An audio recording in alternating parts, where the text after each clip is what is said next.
তো যেখানে রাসূলুল্লাহ সাল্লাল্লাহু আলাইহি সাল্লাম পালন করেননি, কোনো খলিফা পালন করেননি, কোনো সাহাবীও পালন করেছেন এ মর্মেও কোনো রেওয়ায়েত পাওয়া যায় না, সেখানে কি করে আমরা রাসূলুল্লাহ সাল্লাল্লাহু আলাইহি সাল্লামের জন্মদিবসটাকে একটা আলাদা দিবস হিসেবে আমরা উদযাপন করব? আসসালামু আলাইকুম ওয়া রাহমাতুল্লাহি ওয়া বারাকাতুহু। সম্মানিত দর্শক শ্রোতা, প্রতি বছর 12ই রবিউল আউয়াল আসে এবং বিভিন্নজন বিভিন্নভাবে পালন করেন। এটা নিয়ে উলামায়ে কেরাম নানান ধরনের কথাও বলেন। স্বাভাবিকভাবেই কেউ মানেন, কেউ মানেন না। মানা না মানা প্রত্যেকের যার যার ব্যাপার, কিন্তু দায়ী হিসাবে, ইলমে ওয়াহির ধারক বাহক হিসাবে আমাদের বলা দায়িত্ব, তাই আমরা বলে যাচ্ছি। আজকেও 12ই রবিউল আউয়ালের উপর এক দুইটা কথা বলবো ইনশাআল্লাহুল আজিজ। প্রথম কথা হলো, 12ই রবিউল আউয়ালকে রাসূলুল্লাহ সাল্লাল্লাহু আলাইহি ওয়াসাল্লামের জন্মদিবস হিসাবে ঘোষণা করা হয়, অথচ ইতিহাসের কিতাবগুলো থেকে কোথাও প্রমাণিত নয়, হাদিসের কিতাবগুলো থেকেও কোথাও প্রমাণিত নয় যে রাসূলুল্লাহ সাল্লাল্লাহু আলাইহি ওয়াসাল্লাম 12ই রবিউল আউয়ালই জন্মগ্রহণ করেছেন। বরং আমরা যখন ইতিহাসের কিতাবগুলো এবং হাদিসের কিতাবগুলো ঘাঁটি, তখন দেখা যায় কেউ 9 তারিখের পক্ষে, কেউ 19 তারিখের পক্ষে, কেউ 23 তারিখের পক্ষে, কেউ 12 তারিখেরও পক্ষে।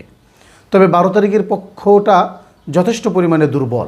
অথচ 12ই রবিউল আউয়াল রাসূলুল্লাহ সাল্লাল্লাহু আলাইহি ওয়াসাল্লাম ইন্তেকাল করেছেন, এ ব্যাপারে সবাই একমত। 12ই রবিউল আউয়াল রাসূলুল্লাহ সাল্লাল্লাহু আলাইহি ওয়াসাল্লামের মৃত্যু তারিখ নিশ্চিত, কিন্তু জন্ম তারিখটা নিশ্চিত নয়। অথচ আমরা নিশ্চিত তারিখ হিসাবে মৃত্যু দিবসটা পালন করি না, কিন্তু জন্ম তারিখটা অনিশ্চিত সত্ত্বেও জন্ম তারিখ হিসেবে 12ই রবিউল আউয়ালকে আমরা পালন করছি। এটা আসলেই দুঃখজনক। দ্বিতীয় কথা হলো, ইসলামের মাঝে এভাবে কোনো দিবস, ব্যক্তি দিবস পালনের কোনো সুযোগ নেই। যেমন মৃত্যু দিবস, জন্ম দিবস, বিবাহ দিবস, এরকম আরও যত দিবস আছে, ব্যক্তি কোনো দিবসকে ইসলামের মাঝে গুরুত্ব দেওয়া হয়নি। একটি কথা আমরা এমনও বলতে পারি যে রাসূলুল্লাহ সাল্লাল্লাহু আলাইহি ওয়াসাল্লামের নবুয়তের 23 বছর, খোলাফায়ে রাশেদার 30টা বছর, এই মোট 53 বছরের কোথাও খুঁজে পাওয়া যাবে না যে রাসূলুল্লাহ সাল্লাল্লাহু আলাইহি ওয়াসাল্লামের জন্মদিবস পালন করা হয়েছে। তো যেখানে রাসূলুল্লাহ সাল্লাল্লাহু আলাইহি ওয়াসাল্লাম পালন করেননি, কোনো খলিফা পালন করেননি, কোনো সাহাবীও পালন করেছেন এ মর্মেও কোনো রেওয়ায়েত পাওয়া যায় না, সেখানে কি করে আমরা রাসূলুল্লাহ সাল্লাল্লাহু আলাইহি ওয়াসাল্লামের জন্মদিবসটাকে একটা আলাদা দিবস হিসেবে আমরা উদযাপন করব? তৃতীয় কথা হলো, 12ই রবিউল আউয়ালকে শুধু রাসূলুল্লাহ সাল্লাল্লাহু আলাইহি ওয়াসাল্লামের জন্মদিবস বলেই তারা ক্ষান্ত হচ্ছেন না, বরং এটাকে ঈদ হিসাবেও সাব্যস্ত করা হচ্ছে। অথচ ইসলামের মাঝে আমাদের কারোরই কোথাও কোনো বাড়ানোর কিংবা কোথাও কোনো কমানোর সুযোগ আমাদের হাতে নেই। যেখানে রাসূলুল্লাহ সাল্লাল্লাহু আলাইহি ওয়াসাল্লাম এবং সাহাবায়ে কেরাম কেউই এটাকে ঈদ হিসাবে ঘোষণা দেননি, সেখানে আমরা কিভাবে এটাকে ঈদ হিসাবে ঘোষণা দিতে পারি? যারা ঘোষণা দিচ্ছেন তাদের বক্তব্য হলো, রাসূলুল্লাহ সাল্লাল্লাহু আলাইহি ওয়াসাল্লামের জন্মের মাধ্যমে আমরা আনন্দিত, আমরা খুশি, সেই খুশির বহিঃপ্রকাশ হিসাবে আমরা ঈদকে বলছি বা ঈদ মিলাদুন্নবী বলছি।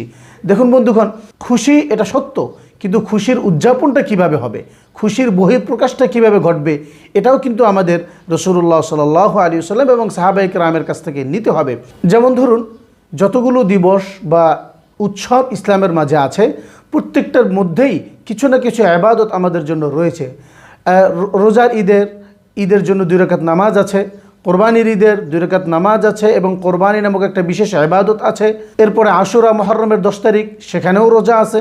লাইলাতুল কদরের রাতে, সেখানেও রাতভর ইবাদত আছে। এমনি করে ইসলামের যতগুলো আমরা খুঁজে পাবো সবগুলোতেই কিছু না কিছু ইবাদত আছে। কিন্তু প্রিয় বন্ধুগণ, এই ঈদে মিলাদুন্নবী হিসাবে যারা 12ই রবিউল আউয়ালকে উৎসব হিসেবে পালন করেন, তাদের কাছে আমাদের প্রশ্ন, আপনারা ইবাদত হিসাবে এখানে কোনটাকে সামনে আনতে পেরেছেন, অথবা কি আছে ইবাদত হিসাবে? আমরা দেখে থাকি ইদানিং ঈদে মিলাদুন্নবী পালন করতে গিয়ে কেউ কেক কেটে থাকেন, কেউ জশ্নে জুলুস করেন, লম্বা একটা মিছিল করে থাকেন। এগুলো সব বিজাতীয়দের কাছ থেকে নেওয়া। যেমন ধরুন, কেক কাটা এটা খ্রিস্টানদের একটা সংস্কৃতি, এরপরে মিছিল করা এটা হিন্দুদের একটা সংস্কৃতি।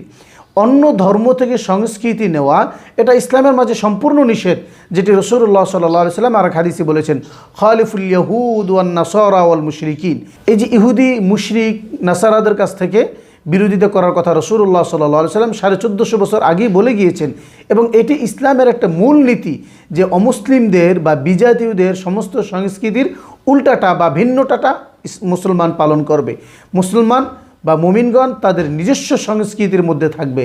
অতএব ঈদে মিলাদুন্নবীর নামে ভিন্ন সংস্কৃতি থেকে কোনো কিছু ধার নিয়ে আসা এটা কখনোই মুসলমানদের কাজ হতে পারে না। সর্বশেষ যে আরজটি করব সেটি হলো যে রাসূলুল্লাহ সাল্লাল্লাহু আলাইহি ওয়াসাল্লামের জন্মতে পৃথিবীবাসী সকল মুসলমান খুশি।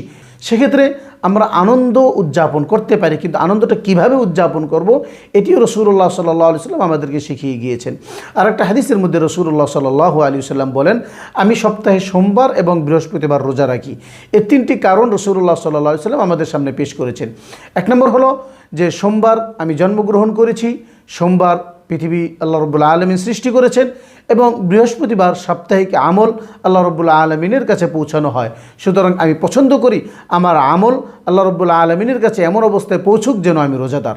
তো এই হাদিসের অধীনে এসে আমি সমস্ত ঈদে মিলাদুন্নবী উদযাপনকারী মুসলিম ভাই বোনদের কাছে আরজ করব, আপনারা যদি রাসূলুল্লাহ সাল্লাল্লাহু আলাইহি সাল্লামের এই জন্মকে কেন্দ্র করে আনন্দিত হয়ে কোনো উৎসব করতে চান, কোনো কিছু পালন করতে চান, তাহলে এটা পালন করার সুযোগ আছে।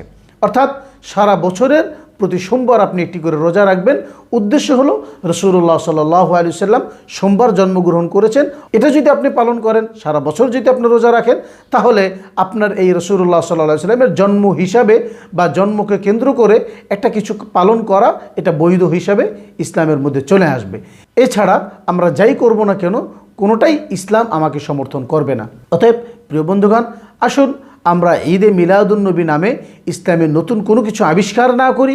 দেখুন প্রিয় বন্ধুগণ, এই রাসূলুল্লাহ সাল্লাল্লাহু আলাইহি সাল্লাম জন্মকে কেন্দ্র করে রোজা রাখতেন, অথচ জন্ম দিবস পালনের নামে যারা যা করছে, রোজা তো রাখছেই না, বরং এদিন আরও বেশি করে খাবার দাবারের ইন্তজাম করছে।